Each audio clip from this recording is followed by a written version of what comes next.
안녕하세요. 날마다 기막힌 정말 박정현 목사입니다. 혹시 주변에 평범한 사람이었는데 어느 날 갑자기 비범한 사람이 된 것을 보신 적 있으신가요? 네, 저는 있습니다. 제가 아는 모든 분들은 평범한 사람이었지만 어떤 분을 만남과 동시에 비범한 사람이 된 것을 저는 보았습니다. 그 어떤 분이 누구실까요? 바로 예수 그리스도십니다. 우리가 하나님의 아들 예수 그리스도를 만날 수만 있다고 한다면 우리는 평범한 삶에서 비범한 삶으로 바뀌게 됩니다.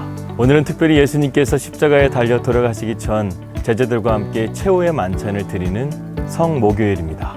우리를 단순히 만나주시는 것뿐만 아니라 우리의 삶을 완전하게 변화시켜 주시고 새로운 생명을 주시기 위해 십자가에 달려 돌아가신 주님의 몸과 피를 기념하는 날입니다. 특별히 코로나 바이러스로 인해서 교회에서 만찬을 드리지 못하고 가정에서 만찬을 드려야 되는 분들이 많으신데요. 여러분의 가정에서 주님의 십자가를 기념하는 이 만찬을 통해서 여러분 가정 가운데 예수 그리스도의 십자가의 능력이 함께 하시기를 주님의 이름으로 기도합니다. 2020년 4월 9일 날마다 기막힌 정오 시작합니다.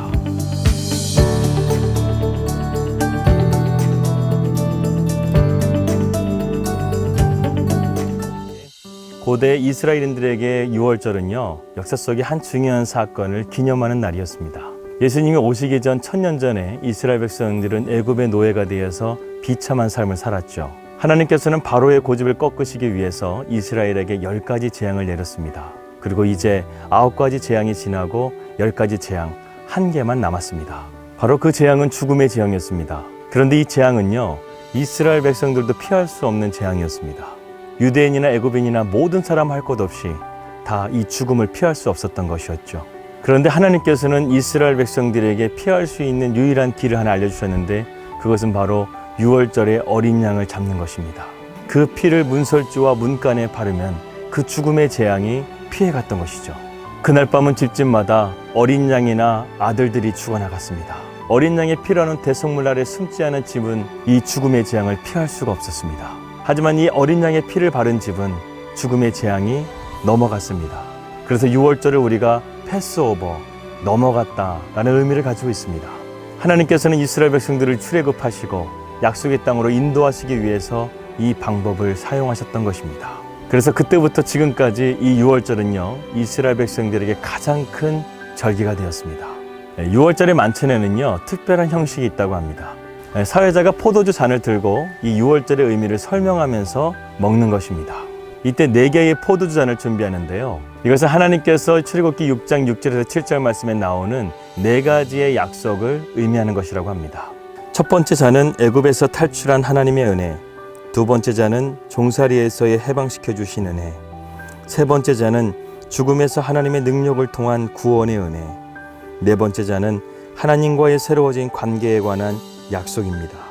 이러한 4가지의 의미를 담아서요, 사회자가 설명하면서 이 만찬이 진행된다고 합니다. 특별히 세 번째 잔은요, 만찬이 거의 끝날 때쯤에 시작된다고 합니다. 예수님도 이 6월절의 사회를 보시면서 제자들과 함께 만찬을 보내셨는데요. 오늘 마가복음 14장에 나오는 이 만찬에서는요, 예수님이 세 번째 잔을 드시면서 하신 내용을 다루고 있습니다.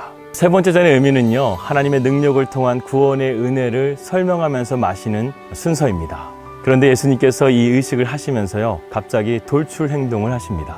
예수님 자신이 출애굽과 같이 너희를 죄 속에서 내가 건지어내고 예수님의 피로 제2의 종살이 된 너희의 삶을 구원해 낼 것이라고 말씀하신 겁니다. 예수님께서는 이것이 이루어지고 내가 하나님 나라에 들어가는 그날까지 먹지도 않으시고 마시지도 않겠다고 말씀하셨습니다. 이것은 고대 사회에서요, 강력한 결심과 맹세를 의미하는 것입니다. 따라서 이 6월절의 만찬은요, 예수님의 희생을 통해서 우리로 하여금 출애굽해 주시고 저희의 종살이 된 우리의 삶을 새롭게 바꾸시겠다는 주님의 의지가 담긴, 주님의 뜻이 담긴 만찬이었습니다. 이 언약의 조건이 바로 예수님의 피였습니다. 왜 예수님은 언약의 피라고 말씀하셨을까요?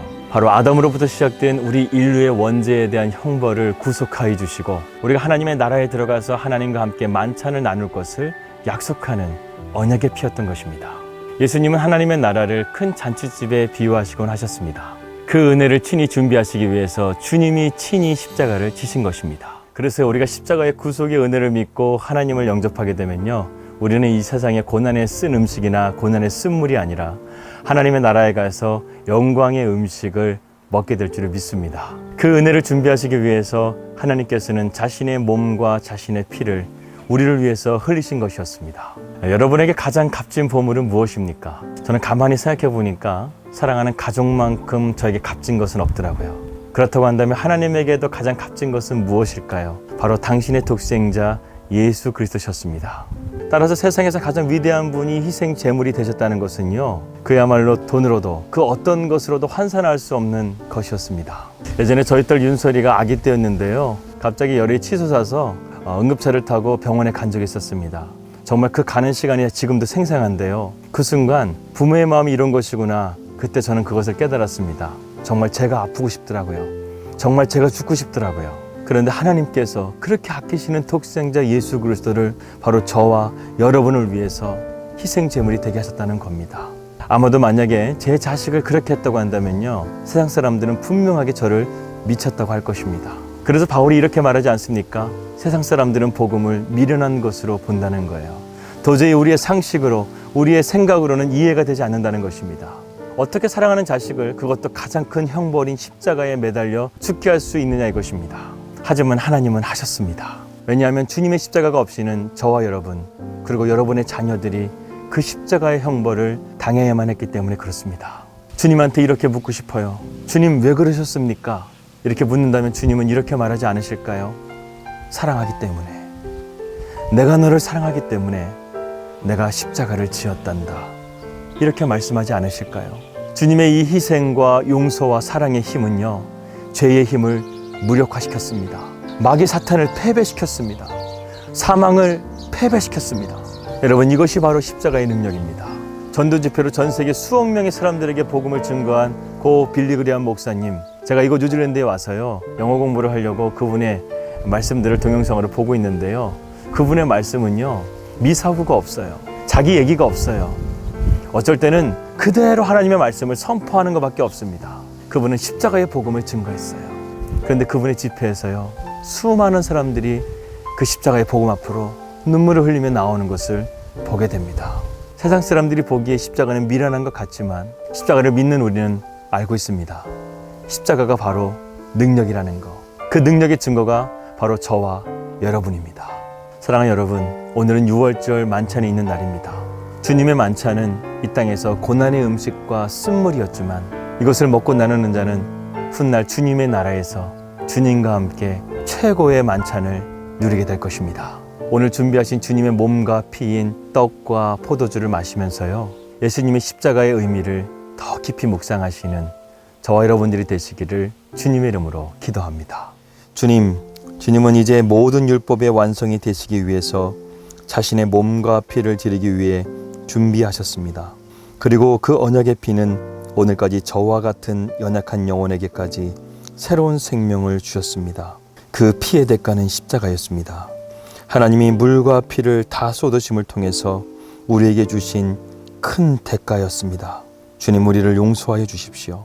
그러한 주님의 십자가의 은혜를 잃어버리고 살았던 우리의 삶을 용서하여 주십시오.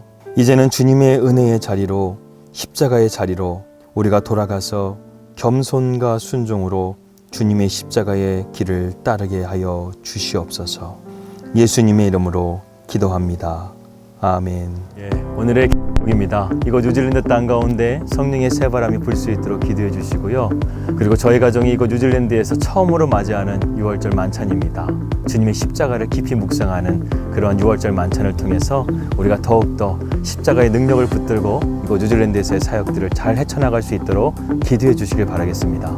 그리고 코로나 바이러스가 하루빨리 끝나야 될 줄 믿습니다. 지금 전 세계적으로 많은 영혼들이 주님께 돌아오고 있고 주님께 기도하고 있습니다. 우리도 이 기도에 동참하여져서요, 오직 구원은 주님께 있음을 우리가 믿음으로 고백할 수 있는 그런 날마다 기막힌 정보 식구들 되시기를 주님의 이름으로 기도합니다. 여러분, 주님의 몸과 피를 흘리신 최후의 만찬이 있는 성목요일입니다. 오늘 하루 거룩하게 보내시고요, 저는 내일 뵙도록 하겠습니다. 우리 믿음으로 승리합시다. 할렐루야.